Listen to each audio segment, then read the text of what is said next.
Assalamualaikum warahmatullahi wabarakatuh. Kami dari kelompok 2 peserta Latsar CPNS PPSDM Regional Bandung Angkatan 10 yang terdiri dari Sinta Rostika, Bekti Lestari, dan Andri Purnama. Pada kesempatan ini, kami akan membahas mengenai analisis isu global pandemi COVID-19. Latar belakang COVID-19 merupakan penyakit yang disebabkan oleh virus corona dan menimbulkan gejala utama berupa gangguan pernapasan. COVID-19 pertama kali ditemukan pada Desember 2019 di Wuhan, Cina, dan sejak itu menyebar secara global di seluruh dunia, mengakibatkan pandemi COVID-19 pada tanggal 11 Maret 2020. Penyebaran COVID-19 di Indonesia mengalami peningkatan per tanggal 30 Juni 2021 berjumlah 2,17 juta kasus dengan penambahan kasus per tanggal 30 Juni sebanyak 21.870 orang.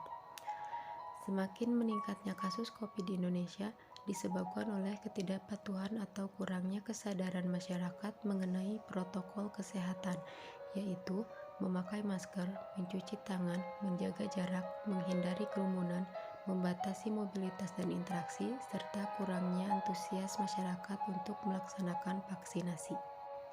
Dalam menganalisis isu ini, kami membagi ke dalam 4 tahap. Tahap pertama, pra-analisis, kami menggunakan metode pentaholik. Tahap kedua, penapisan isu, kami menggunakan metode USG. Tahap ketiga, analisis isu, menganalisis akar masalah dengan metode Fishbone. Dan tahap keempat, alternatif pemecahan menggunakan analisis SWOT dan tabel pemecahan. Pra-analisis dengan metode pentahelix terdiri dari akademisi, pebisnis, pemerintah, media, dan komunitas. Pertama, akademisi. Kurang optimalnya perangkat pembelajaran daring dalam masa pandemi ini karena tidak semua masyarakat memiliki akses yang sama dalam menjalani pembelajaran daring. Kedua, pembisnis. Penurunan ekonomi pada bisnis di sektor industri dan pariwisata ini menjadi masalah yang cukup berat bagi Indonesia dalam menghadapi COVID ini. Pengurangan kepadatan karyawan atau WFH yang berdampak menurunkan produksi sehingga menyebabkan kerugian dan berakhir PHK. Juga pembatasan sosial yang membuat sektor pariwisata dan usaha lainnya menjadi sepi pengunjung yang mengakibatkan turunnya pendapatan.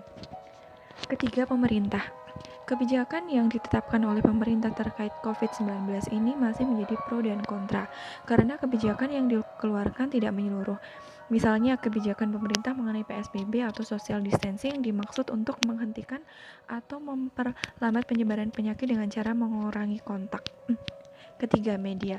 Banyak hoax yang kurang aktual pemberitaan oleh beberapa oknum media dinilai dapat membuat Indonesia sulit mengatasi pandemi COVID ini, karena cukup banyak masyarakat yang tertipu dan percaya dengan informasi yang tidak benar mengenai COVID ini. Dan yang terakhir, komunitas. Disebut dengan social power, berperan penting dalam mencegah dan mengendalikan COVID-19 yaitu dengan melakukan social distancing, menjaga protokol kesehatan, serta yang paling utama melaksanakan vaksinasi. Akan tetapi pada kenyataannya masih banyak masyarakat yang tidak mematuhi protokol kesehatan.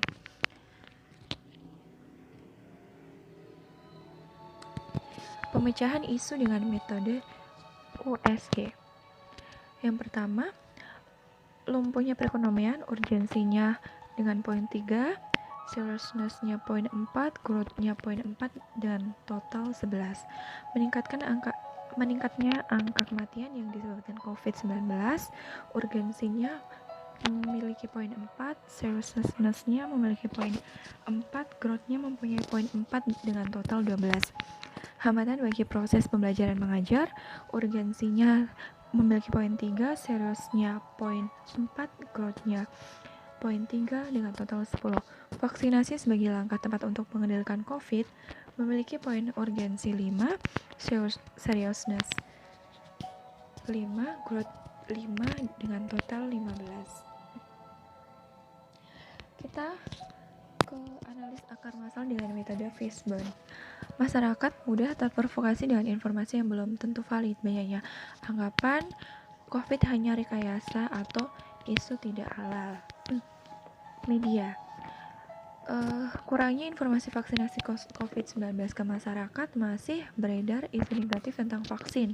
Kurangnya leaflet yang tersebar ke masyarakat sebagai pedoman bacaan mengenai COVID.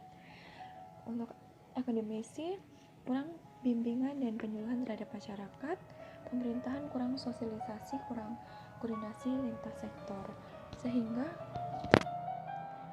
dari hal tersebut kurangnya kepercayaan masyarakat terhadap efektivitas vaksin COVID-19.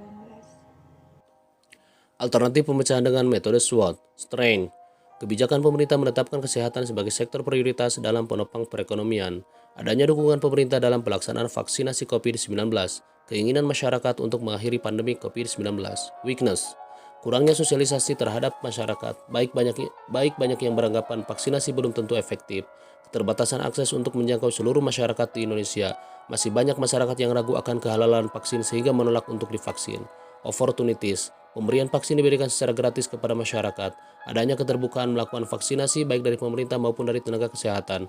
Percobaan dilakukan oleh relawan, pejabat, dan nakes sehingga dapat menumbuhkan kepercayaan masyarakat. Threats. Terdapat kelompok masyarakat anti vaksin. Adanya provokasi yang menyebutkan bahwa vaksin tidak aman dan tidak halal. Adanya asumsi dari masyarakat bahwa setelah mendapatkan vaksin tetap masih bisa terpapar COVID-19. Rekomendasi alternatif penyelesaian isu kurangnya pengetahuan masyarakat mengenai vaksin COVID-19. Alternatif penyelesaian, sosialisasi pemahaman tentang vaksin COVID-19. Tahap setiap alternatif. Penyebaran informasi mengenai vaksin COVID-19 di berbagai media lebih ditingkatkan menggunakan bahasa yang mudah dimengerti serta himbauan yang lebih mengajak untuk divaksin. Melibatkan lintas sektor sistem pemerintahan terkecil seperti RT, RW, dan kepala desa. Hasil yang diharapkan, meningkatnya pengetahuan masyarakat tentang vaksin COVID-19 sehingga masyarakat mau divaksin. Pihak terkait, pemerintah, akademik, media, masyarakat. Analisis pemecahan isu dengan perbandingan SWOT. Rekomendasi SO, menggunakan kebijakan yang dibuat oleh pemerintah sebagai peluang untuk membuat masyarakat mau divaksin secara gratis. Misalnya, jika masyarakat tidak mau divaksin maka akan mendapatkan kesulitan yang berhubungan dengan administratif, sehingga kesulitan mendapatkan BLT, mendaftarkan anak sekolah. Rekomendasi ST, menjadikan kebijakan yang dibuat oleh pemerintah sebagai kekuatan untuk memberikan sanksi kepada para penebar isu negatif mengenai vaksin COVID-19. Rekomendasi WO, lebih mengoptimalkan sosialisasi dan edukasi mengenai vaksin COVID-19 diberikan secara gratis oleh pemerintah serta mengajak masyarakat untuk vaksin sembari memberikan contoh bahwa tokoh agama telah divaksin dan tidak ada efek samping negatif. Rekomendasi WT, sosialisasi dan edukasi vaksinasi COVID-19 dilakukan lebih masif dan gencar agar masyarakat tidak lebih sering mendengar isu negatif vaksin dan mudah terprovokasi. Sekian dan terima kasih.